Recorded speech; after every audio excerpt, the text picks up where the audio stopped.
Unbeknownst to Anaya, Vikram had been on his own journey of discovery.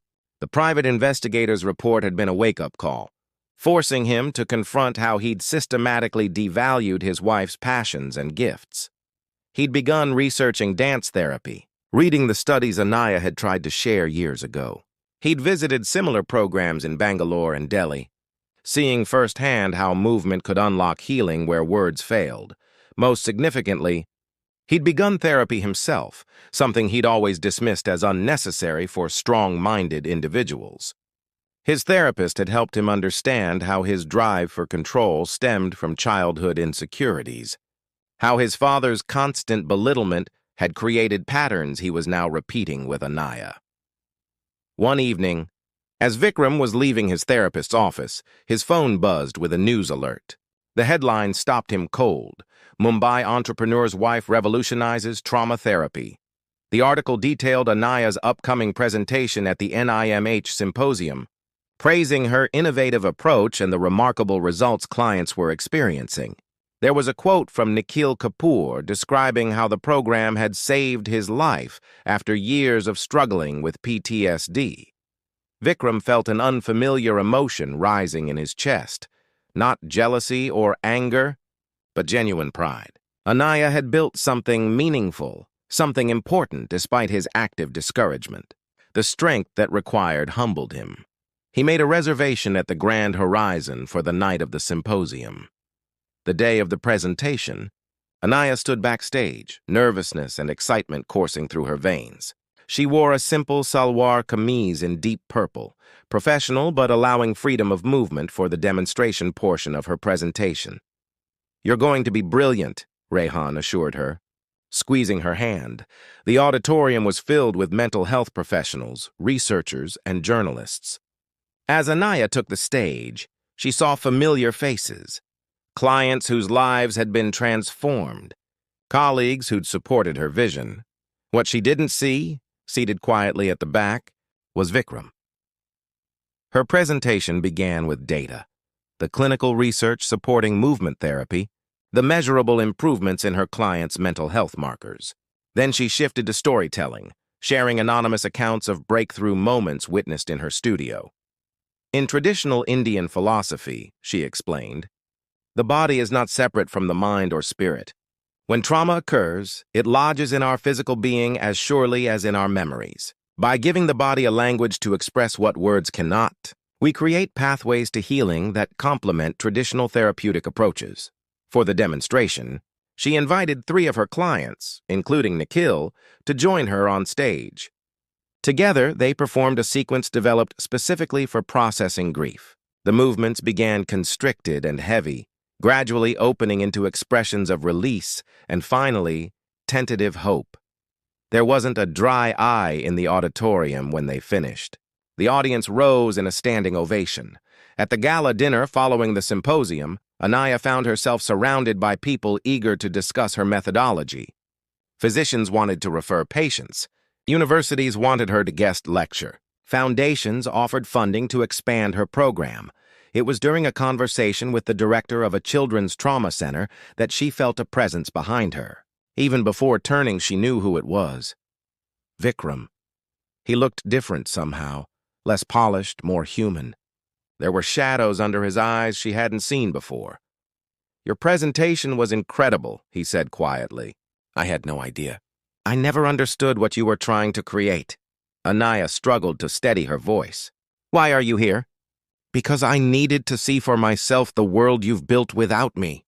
And because," he hesitated, "because I owe you an apology that's long overdue." Before she could respond, they were interrupted by Arjun Kapoor approaching with his son. "Mrs. Ahuja," Arjun said, extending his hand. "My son tells me I have you to thank for giving him back to us. I didn't realize you were—" "My wife," Vikram finished, a note of unmistakable pride in his voice. "Yes, Anaya is quite extraordinary." The conversation that followed was surreal. Arjun Kapoor, who had mocked dance therapy at the gala, now singing its praises and offering to connect Anaya with potential donors. When they were finally alone again, Vikram spoke first. "I don't expect you to forgive me or to come back. I just want you to know that I see you now. truly see you, and what you've created is beautiful." Anaya studied his face, searching for the controlling husband she'd left. Instead, she found something unexpected: humility and genuine admiration. "I have a lot to tell you," she said finally, "but not here. Come to the studio tomorrow morning. See what I've built with your own eyes." As Anaya turned to rejoin the gala, she felt lighter somehow. Not because Vikram had finally recognized her worth, she'd already found that validation within herself, but because for the first time in years, they'd spoken to each other as equals. Part 5. Dancing Together. Dawn painted the Bandra studio in soft gold when Vikram arrived the next morning. The space was simpler than he'd imagined, no fancy equipment or luxurious furnishings. Instead, there was a sense of purpose in every detail, from the carefully positioned mirrors to the inspirational quotes stenciled on the walls. Anaya was already there, dressed in practice clothes, her hair tied back in a simple braid. She looked younger somehow, unburdened. "I want you to experience the work, not just hear about it," she said by way of greeting. "Take off your shoes." For the next hour, she guided him through basic movements. Nothing complex, just simple gestures designed to connect mind and body. At first, Vikram felt awkward, self-conscious. But gradually, as he focused on his breathing and the sensations in his limbs, something shifted. A tightness in his chest he hadn't even realized was there began to loosen. "What you're feeling," Anaya explained softly, "is the beginning of presence. Most people live disconnected from their bodies, especially those carrying emotional wounds." "Like me," Vikram said, the realization dawning. "Like most of us," she corrected. "The difference is whether we recognize it and seek healing." After the movement exercise, they sat on cushions near the window. Sunlight streamed across the wooden floor, highlighting the distance and connection between them. "I've been in therapy," Vikram said, breaking the silence. "Working through a lot. My father's legacy, my need for control, the way I've treated you." Anaya's expression softened slightly. "I'm glad." "I sold controlling interest in Quantum," he continued. "Retained enough shares to have input, but stepped down as CEO. This surprised her." "Quantum was your life." "No," he shook his head. "It was my identity. There's a difference." He leaned forward, his gaze direct. "I've spent 3 months trying to understand what happened to us, how I became someone who would diminish the person I love most." "It didn't happen overnight," Anaya said. "It was gradual, moments of dismissal that built walls between us, brick by brick. I want to tear down those walls, not to go back to how things were, but to build something new." He hesitated. "If you're willing," Anaya took a deep breath. "Vikram, I found myself here. I've created something meaningful, something that's mine. I can't go back to being just your wife." "I would never ask you to." His voice was firm. "What you've built is extraordinary. I'm asking if there's room in your life for me to build alongside you, not over you, not around you, but with you." For the first time since he'd arrived, Anaya smiled. "What exactly are you proposing?" "A partnership." "A real one?" "I've been thinking about creating a foundation focused on innovative mental health treatments. Your work could be the cornerstone, but the foundation could also support other approaches, fund research, create accessible programs for communities that can't afford private therapy." "You've given this thought," she said, surprised. "I've had nothing but time to think." He reached for her hand, then caught himself and pulled back. "I'm not asking for an answer now, just consideration." In the weeks that followed, they moved carefully around each other, re-establishing trust through small gestures. Vikram attended sessions at the studio, not to oversee or suggest improvements, but to understand and support. Anaya visited the penthouse occasionally, no longer as an extension of Vikram, but as herself. They began having dinner once a week to discuss the foundation idea. These conversations revealed a different Vikram, one who listened more than he spoke, who asked questions instead of making pronouncements. Anaya, too, was changed, more confident in her boundaries, more clear about her needs. She challenged Vikram when old patterns emerged, no longer afraid of his disapproval. One evening, as they walked along Juhu Beach after dinner, Vikram stopped, suddenly. "I miss you," he said simply. Not just in our home, but in my life. I miss your perspective, your laughter, the way you see beauty where I see only function. Anaya looked out at the waves washing against the shore. I've missed parts of you too. Your determination, your brilliance, your capacity for growth. She turned to face him. But I don't miss feeling small. You will never feel small with me again, he promised. Or if I make you feel that way, you have my permission to remind me exactly who you are. The woman who built a healing sanctuary from nothing but belief and determination. She smiled then, a full, genuine smile that reached her eyes. I'm not moving back yet, she warned. We still have work to do. We have time, he agreed. To us, to the life we've built. You built, Vikram. I've just been living in it. She moved toward their bedroom. I'll attend your gala. I'll play my part. But I'm not giving up my studio. The night of the Quantum Foundation gala arrived. Anaya wore a midnight blue silk sari that Vikram had bought her in Paris. Her hair was elegantly styled, her makeup flawless. She looked every bit the successful tech entrepreneur's wife. Throughout the evening, she smiled at the right moments, laughed at the right jokes, and stood proudly beside Vikram as he charmed investors and government officials. But inside, she felt hollow, performing a role rather than living her life. During dinner, the conversation turned to philanthropy. The governor's wife mentioned a recent article about innovative approaches to trauma therapy. There's this fascinating new studio in Bandra, she said. They're using classical Indian dance forms as therapy for PTSD. The results sound promising. Anaya nearly choked on her water. Sounds like New Age nonsense to me, said Arjun Kapoor, Quantum's largest investor. Dance therapy? What's next, healing through TikTok videos? Laughter rippled around the table. Anaya felt Vikram's eyes on her, waiting for her reaction. Actually, she began carefully, movement therapy has strong clinical support. The connection between physical expression and emotional healing has been established in numerous studies. My wife fancies herself something of an expert, Vikram interjected with a tight smile. She used to dance, you know, before we married. Sometimes I think she misses her bohemian days. Another round of indulgent laughter. Anaya's cheeks burned. We all have our youthful phases, Arjun's wife agreed. Thank goodness we grow out of them. As the night wore on, the distance between Anaya and Vikram stretched into a vast, uncrossable sea. In the car ride home, they sat in silence, two strangers sharing nothing but an address.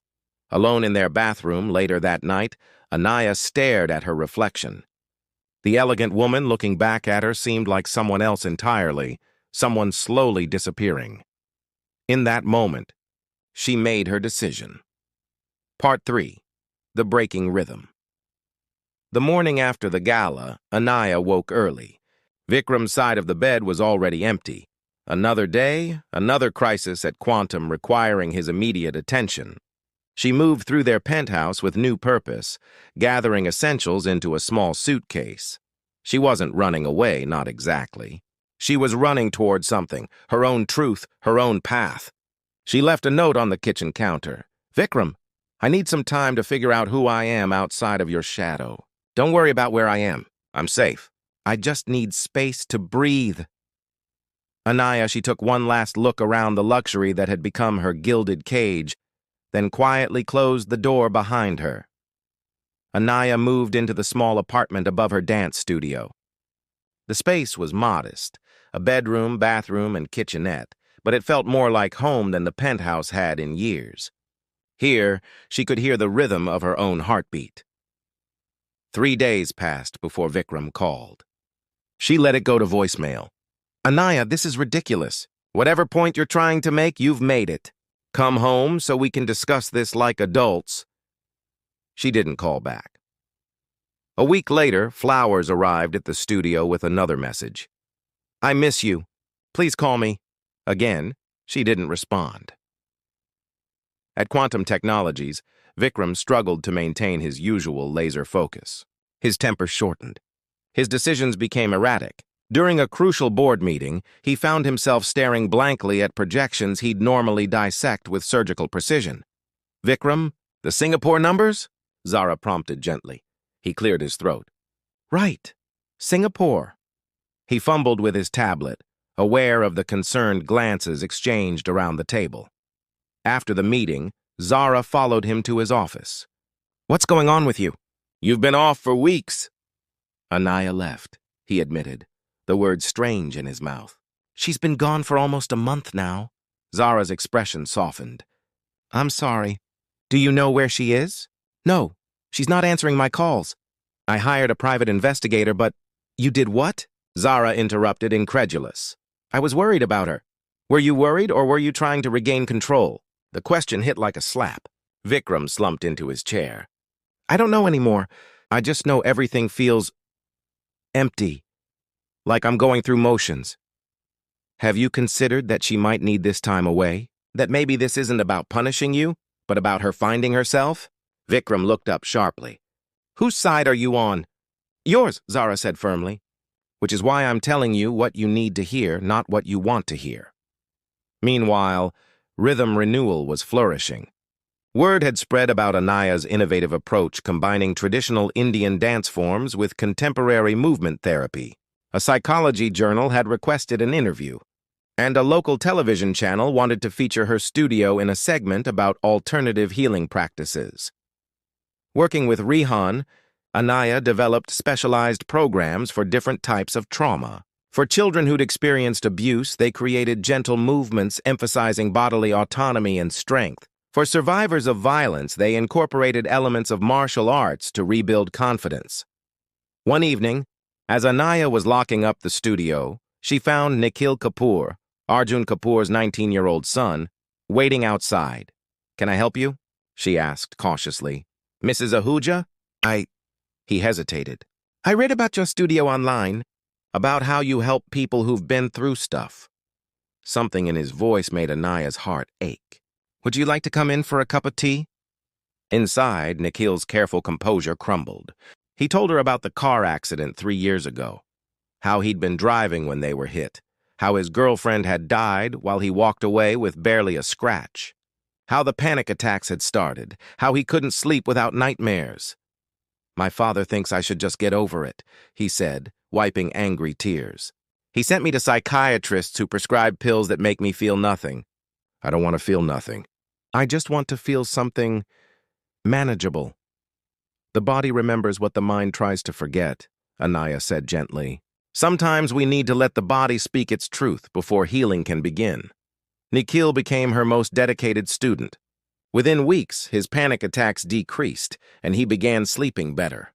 His father, noticing the improvement, called to schedule a meeting with this miracle therapist his son wouldn't stop talking about.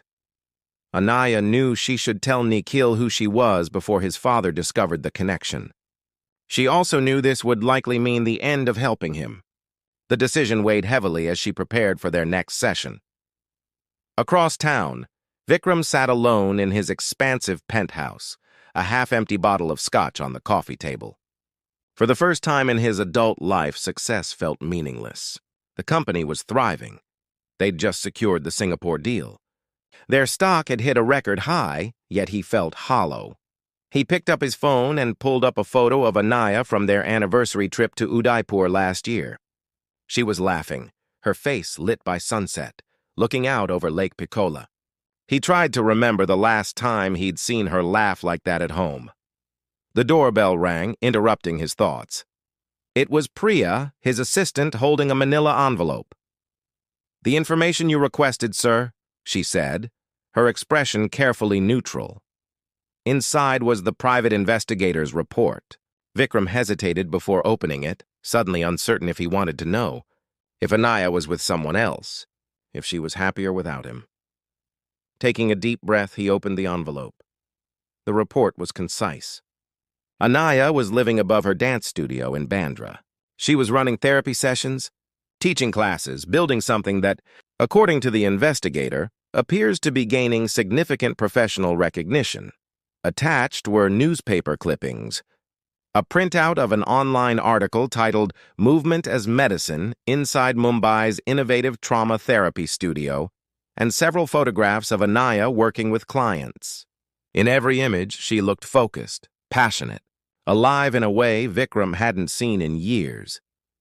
The final photo showed her sitting on the studio floor with a young man Vikram recognized with shock as Nikhil Kapoor, son of his biggest investor, the same man who had mocked dance therapy at the gala.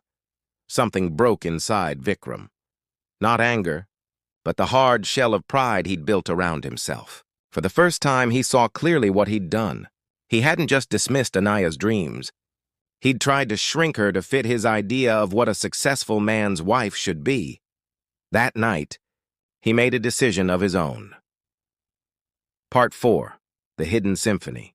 3 months after leaving home, Anaya received an unexpected email.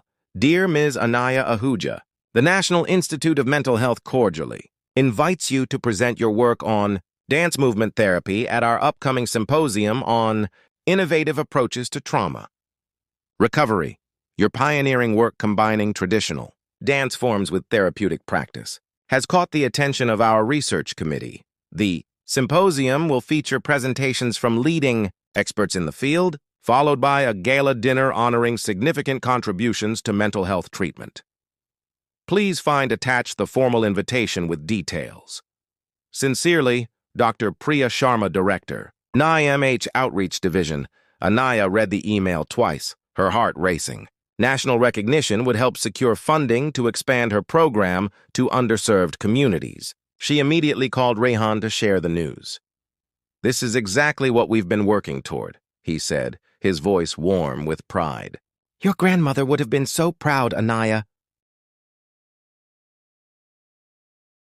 Shadows of ambition. The Mumbai skyline glittered like scattered diamonds against the night as Vikram Ahuja surveyed the city from his penthouse office. At 38, he had built quantum technologies from nothing into India's fastest-growing AI company. The Financial Times had just named him Tech Innovator of the Year, another trophy to add to his collection. Mr. Ahuja, your wife called again, his assistant Priya said from the doorway. She wanted to remind you about dinner tonight.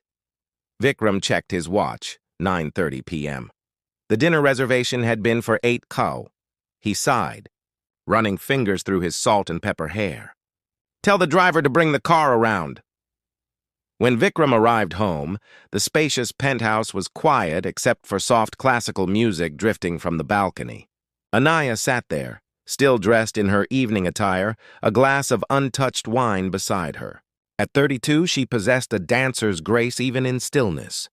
I'm sorry, Vikram said, loosening his tie. The Singapore investors couldn't wait. Anaya finished his sentence.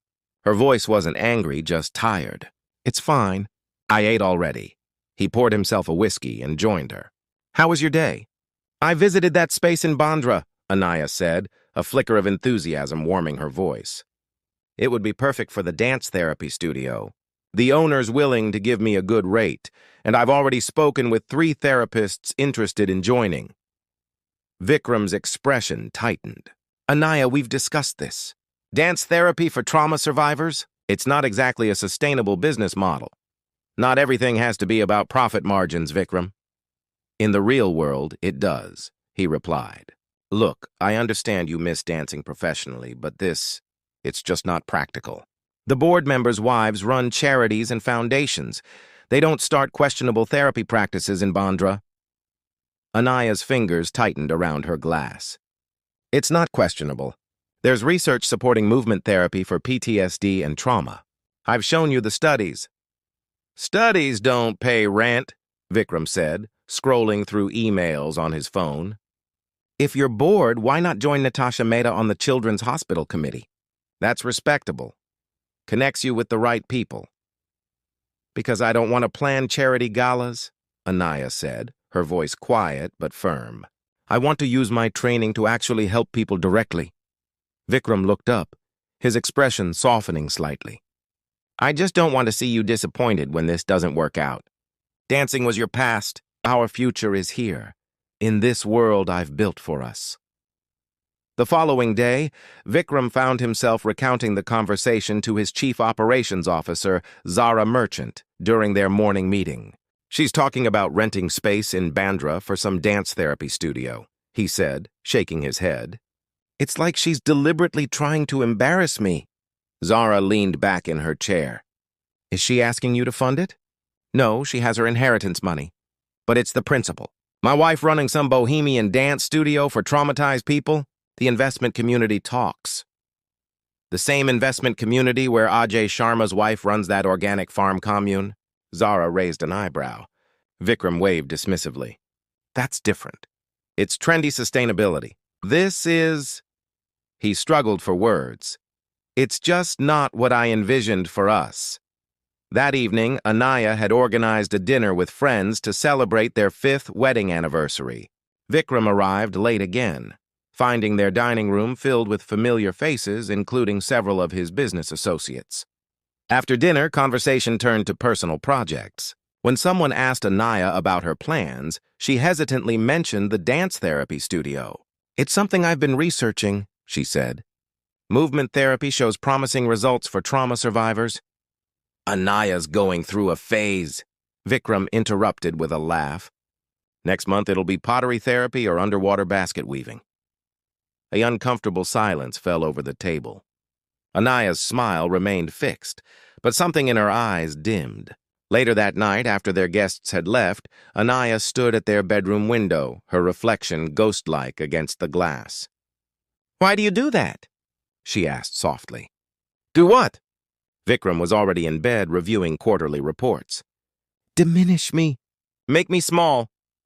"I was joking, Anaya. Don't be so sensitive." She turned to face him. 5 years ago, when we met, you said my passion was what drew you to me. You said my dancing showed you a world beyond algorithms and profit margins. We were dating then. Real life is different." "Is this real life, Vikram?" She gestured around their luxurious bedroom. "Or is it just your version of it?" He sighed, setting his tablet aside. "I've given you everything. This home, financial security, social standing." "Everything except belief in me," Anaya whispered. She moved to the closet and began changing into her nightclothes. Vikram watched her silhouette, remembering how they'd met at a charity performance where she danced. He'd never seen anyone move with such emotion, such power. Somehow, in the years since, that fire had dimmed, and he couldn't quite remember when or how it had happened. As Anaya slipped into bed beside him, maintaining the careful distance that had grown between them, Vikram felt a moment's uncertainty. But then his phone buzzed with an urgent email from New York, and the moment passed, lost in the shadows of his ambition. Steps in silence. The rain pattered against the windows of Anaya's car as she parked outside a weathered building in Bandra West. Despite its aged exterior, the structure had character: high ceilings, natural light, wooden floors perfect for dancing. She checked her watch. Rehan would arrive any minute. Rehan Mirza had been her dance instructor at university before becoming one of Mumbai's most respected choreographers and dance therapists. When she'd reached out to him about her idea, his enthusiasm had reignited her confidence. "Sorry I'm late," Rehan called, hurrying in with 2 cups of chai. At 50, his movements still carried the fluid grace of a lifelong dancer. Traffic was brutal. "Thanks for coming," Anaya said, accepting the warm cup gratefully. "What do you think of the space?" Rehan walked the perimeter, testing the floor with practiced steps. "Good resonance. The acoustics will work well." He turned, smiling. "It has soul, Anaya, perfect for what you want to create." They spent the afternoon mapping out the studio, where mirrors would go, the small office, a reception area.